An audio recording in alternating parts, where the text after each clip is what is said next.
What's going on, guys? Welcome back to the FallenRedZeo. I'm back with more Power Rangers Lightning Collection figures, and this time we have the brand new King Sphinx and Pumpkin Wrapper. So these are really the first two monsters we're getting in the Lightning Collection, and they're pretty cool. So these are bigger figures. We'll see them compared to like the normal Rangers and everything.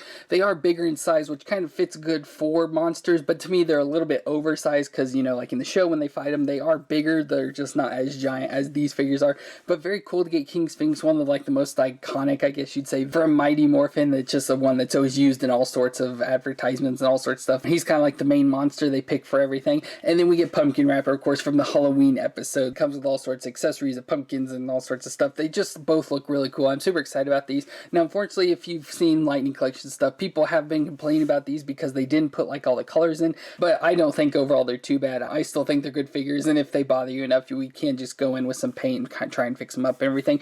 But I'm excited to check these figures out themselves, so let me go ahead and open them and we'll check them out together. So we're starting off with King Sphinx, and King Sphinx just looks so cool. As I mentioned, he is kind of like the most iconic villain, or monster, I guess I should say, not villain, because there's like Lord Zed, Reed, all that sort of stuff. But the actual just like monsters that the Rangers fight, King Sphinx is one of the most popular, as I mentioned, because they've used him in a bunch of like advertisements and products, all sorts of stuff. They always use King Sphinx for Mighty Morphin. But King Sphinx was created by Finster as usual, but this time Finster ended up throwing in some Egyptian sand into his clay mold, and that's what turned it into King Sphinx. So obviously he's based off the Egyptian base, obviously with being Sphinx and everything. So he has like a lot of Egyptian hieroglyphics written on him, so like right on his skirting, right on his chest, he's got right in there, and then it's up on his shoulder pads and everything. But he has the overall head of like the Sphinx, so with the giant like head material in the teal and yellow, which I think looks pretty cool. Nice big snake there right on the top of his head. But then he's like more of like a lionish type figure, so he has like what I'd say like the face of a lion there. And again, they didn't paint stuff in, so like his mouth is completely empty, so we need to take some black paint and like touch up his mouth in there. Of course, you have to be careful not to paint his teeth, but just put some black up in there. But it's cool, he's got the red eyes and then the giant like beard thing. As already shown, he's got the armor pieces right there up on his shoulders. He has the little things there on his chest with all the hieroglyphics.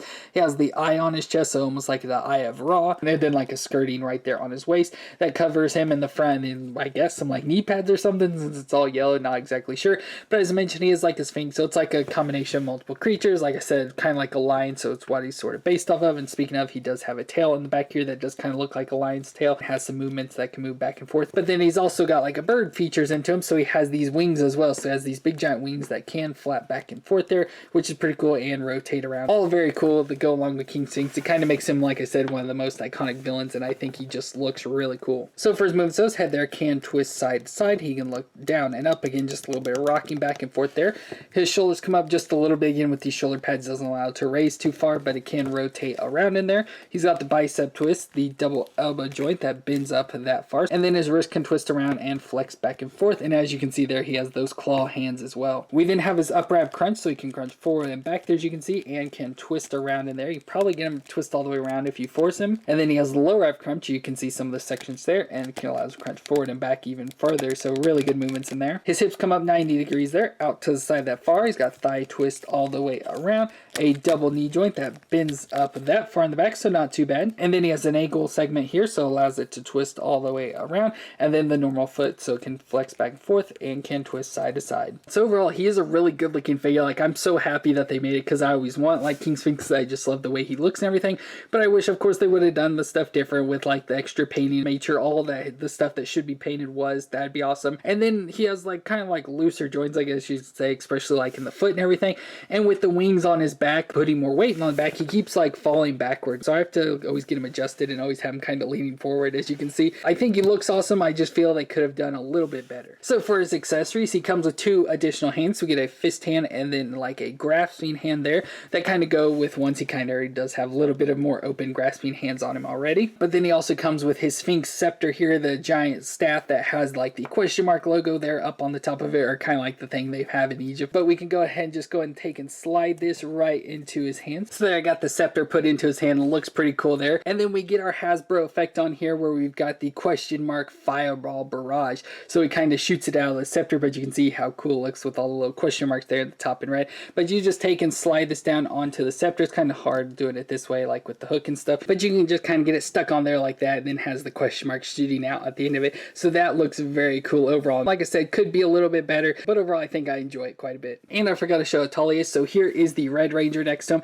and you can just see how tall the monster is overall compared to the actual Rangers. Rangers themselves, so that just makes it even cooler. And then we've got Pumpkin Rapper, which is a rapping pumpkin monster, and he was planted in a pumpkin patch by Squat and Baboo so that he could grow and appear by Halloween to take on the Power Rangers. So overall, again, another good looking villain, and an iconic one you always recognize, like the Halloween style villains like this, but again, doesn't have all the exact paint jobs, so I feel his mouth needs to be painted with black, especially this side. And then this over here, his eye has like an actual eye look into it, so you want to paint everywhere else black except for that lighter colored ring there.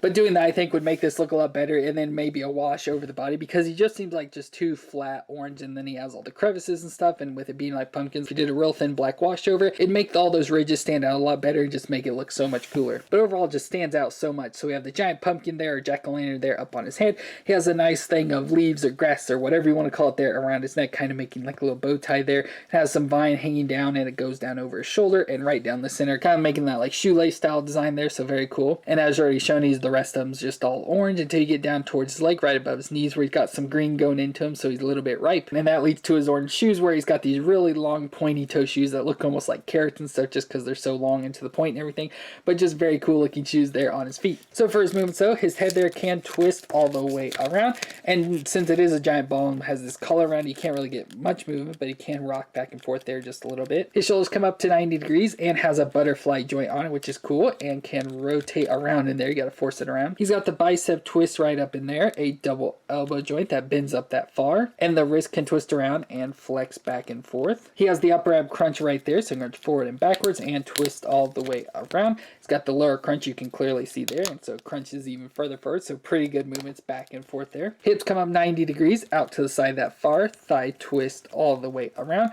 a double knee joint that bends up that far, has a shin twist right at the top of the boot there, so it can twist all the way around, and then the foot flexes back and forth and can twist side to side. So overall, he's a little bit better just because he doesn't have as many issues as King Sphinx. He still have the giant head up top, so it can like weigh him down back or forth, but it's not too bad to get him to stand up. And then he comes with a bunch of accessories. So first off, he's got two hands here, so he's got a fist hand and then like a reaching out sort of grasping hand. He has two grip hands already on him, and then he comes with a bunch of other stuff. So first off, he's got a vine rope here, so you could like take and put this in his hand somewhere, and then it has the rope like he's reaching out or trying to whip somebody. And then we have another set of rope here that's like he's wrapping around somebody, so you can take and put like this over a ranger or something. So if we slide it down onto the red ranger there, so there it's like he's got him captured now. And then he also comes with these three pumpkins, so you can just use them as decorations, just to sit them around him or something as decorations. But they do have the pegs underneath them, so you can put these on different characters. So like we already took from our other one, we put it on a putty here, since he does have the ability to summon pumpkin headed putties. So you just pop it on his head like that, and then you have a putty. Or you can put it on a ranger, since some of the rangers do get pumpkins put on their heads as well. So very cool that we have the pumpkins. So again, like I said, you can just use it to sit around them as decorations, or you can put them on other figures' heads. But his final accessory is a Hasbro effect here. And again, I don't know exactly how this is supposed to work and what he's doing exactly, but I assume you just take and slide this onto his arm and just trying to get it worked on there so it actually like kind of sticks on his arm and doesn't fall off or anything. I feel I'm pretty much at the end there, so that I got kind of stuck on more. But then it has a big opening on in here, and so you can just take one of the pumpkins and kind of just throw it down inside of there. So it's kind of like he's lifting a pumpkin up in the air, about to throw it at one of the rangers or shoot it off or something. Again, I don't know exactly how this works exactly or what it's supposed to be, but it is a fun little effect there if you do something like that. So overall, I think that's cool. So that's going to be it for these two Power Rangers Lightning Collection monsters of King Sphinx and Pumpkin Rapper. Two great looking figures in my opinion. Like I said, I wish they would have added just a little bit more detail, but we can try and do that ourselves. Personally, hopefully it doesn't turn out too bad. But overall, I think they're two great looking figures. I can't deny that enough. I just absolutely love both of these figures and glad that they made them to add to our Power Rangers collection. But let me know what your opinions of these monsters down in the comments down below. And if you enjoyed this review, please leave a thumbs up for me and hit that subscribe button down below. But thank you all for watching. I hope you stay awesome out there, and I'll see you in our next review.